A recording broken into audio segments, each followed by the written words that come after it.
Major retired Mohammad Ali Shah defence expert के तौर पर मेरे साथ जुड़े हैं और डॉक्टर ब्रह्मदीप आलूने विदेश मामलों के जानकार मेरे साथ इस वक्त जुड़ गए हैं। मेजर मोहम्मद अली शाह, ये ऑपरेशन अभी जारी है लेकिन तस्वीरों में रुका हुआ है। हालांकि आर्मी अभी बॉर्डर पर हालात को एनालाइज कर रही है, देख रही है क्या होता है क्या नहीं होता है। डीजीएमओ की प्रेस कॉन्फ्रेंस में काफी चीजें बता भी दी गई हैं। आपका एनालिसिस क्या है ऑपरेशन सिंदूर और फिलहाल की सिचुएशन को लेकर? भाई, पाकिस्तान ने कल अपना तमाशा बनाया है दुनिया के आगे। उन्होंने अंतरराष्ट्रीय रूल्स का तमाशा बना दिया। बेसिकली इन अदर वर्ड्स, अगर अंग्रेजी में बोले तो they made a complete fool out of themselves. Ceasefire की घोषणा होती है तकरीबन 5:30 बजे। 3-4 घंटे में, कुछ चंद घंटों में ही Pakistan back to square one. और जैसे ये हुआ, अजय भाई, मैं एक चैनल के स्टूडियो में था और ब्रेकिंग न्यूज आई, उसी टाइम पे 1 मिनट नहीं हुआ होगा, मैंने बोला क्या हम पाकिस्तान पे भरोसा कर सकते हैं? मगर नहीं कर सकते।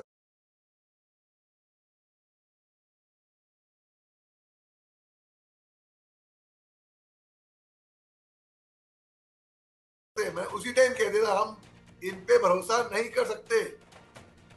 एक वीडियो बड़ा वायरल हुआ है लक्ष्य फिल्म का, जहाँ पे ओमपुरी ऋतिक रोशन को कह रहा है, मेरे को इन पाकिस्तानी सिपाहियों से डील करने का बहुत लंबा तजुर्बा है। पाकिस्तानी जब हारता है तो पलट के जरूर आता है। आप जीत जाओगे तो अब थोड़ा आराम से मत रहना, क्या पता कब पलट जाए।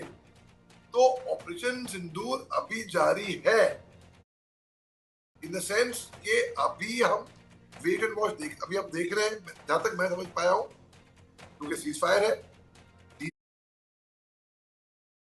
डीजीएमओ की कल देखते हैं, कल बातचीत के बाद डीजीएमओ की बातचीत के बाद क्या निकल कर आता है।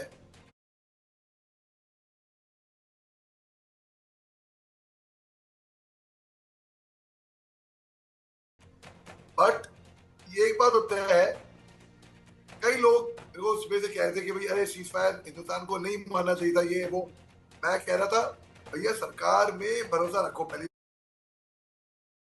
बात तो ये है, उनको सब पता है, उनको बेहतरी का पता है। जो आपको अभी नहीं दिखेगा, जो आपको बैक सीट पे बैठ के नहीं दिखेगा, उनको एज अ ड्राइवर दिखेगा। बैक सीट ड्राइविंग सब कर जाते हैं बेसिकली। अरे गियर बदलो, ब्रेक मारो, क्लच दबाओ, हेडलाइट ऑन करो, वाइपर लगाओ, खिड़की ये करो वो करो। जो ड्राइवर होता है उसको हकीकत में पता है कहाँ पे गाड़ी कहाँ पे ले जानी है।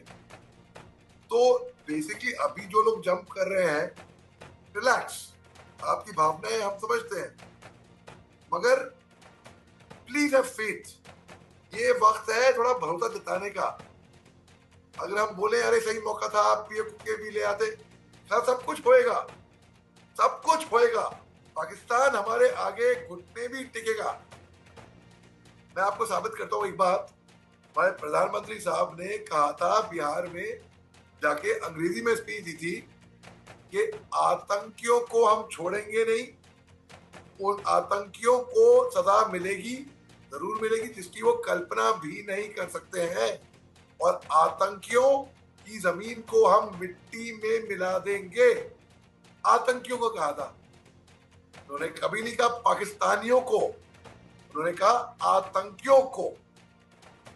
पाकिस्तानियों को, इसको कहते हैं चोर की दाढ़ी में तिनका।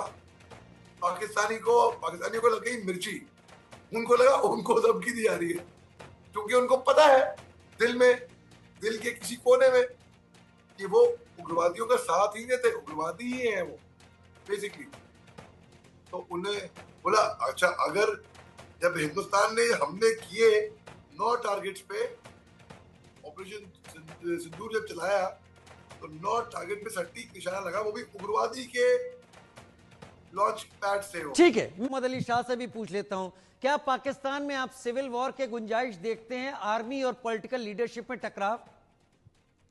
मैं बिल्कुल ऐसा देखता हूँ राजू भाई। ऑलरेडी आज, अभी नहीं बल्कि 3 साल पहले भी तकरीबन, एक आईजी साहब को सिंध प्रोविंस में इनकी मिलिट्री रातों रात होटल से गायब कर दी थी। 2-2:30 बजे आए थे और उठा के ले गए थे, हम मिलिट्री और आईजी साहब। तो अब कब तक कहां तक, देखिए इनके जो आवाम है पाकिस्तान में ना, या तो अपर क्लास है बहुत प्रिविलेज्ड, या तो बहुत ही नीचे लोअर लेबर क्लास, बहुत नीचे है। मिडिल क्लास नहीं है पाकिस्तान में। तो जो अपर क्लास है वो भाग गई, वो भाग रही है अपने परिवार को लेके, कनाडा, यूके, अरब, कहीं ना कहीं भाग रही है वो डर के मारे। और जो लोअर क्लास है जिनके पास कोई चारा नहीं है कहीं जाने का, वो डरे हुए हैं। वो सोच रहे हैं भाई अगर हम पे गरीब लोग जो हैं, अगर जंग छिड़ती है, ऐसा सोच रहे थे वो सीज फायर से पहले। अभी भी कुछ पता नहीं, सीज फायर का कुछ भरोसा नहीं है। यानी आर्मी टेक ओवर कर सकती है। आर्मी ने टेक ओवर वैसे कर रखा है, आर्मी ने अनऑफिशियली टेक ओवर कर रखा है ऑलरेडी।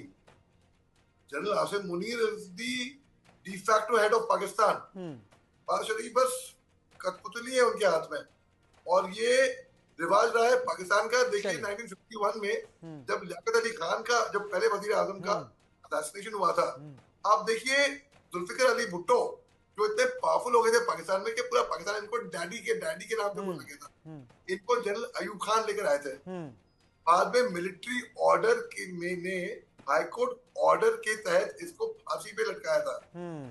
आप देख लीजिए नवाज शरीफ साहब जो 1983 में ये तो आप एक बेहतर कहानी बता रहे हैं। पाकिस्तान में चुने हुए प्राइम मिनिस्टर ने अपना टर्म सर्व नहीं किया है, उससे कहीं ज्यादा वहां पर टर्म सर्व करने वाले आर्मी के चीफ रहे हैं। 32 प्राइम मिनिस्टर अब तक हो चुके हैं और 15 के करीब अब तक वहां पर आर्मी चीफ रहे हैं, यानी ज्यादा टर्म आर्मी चीफ ने रखा है। बहुत शुक्रिया।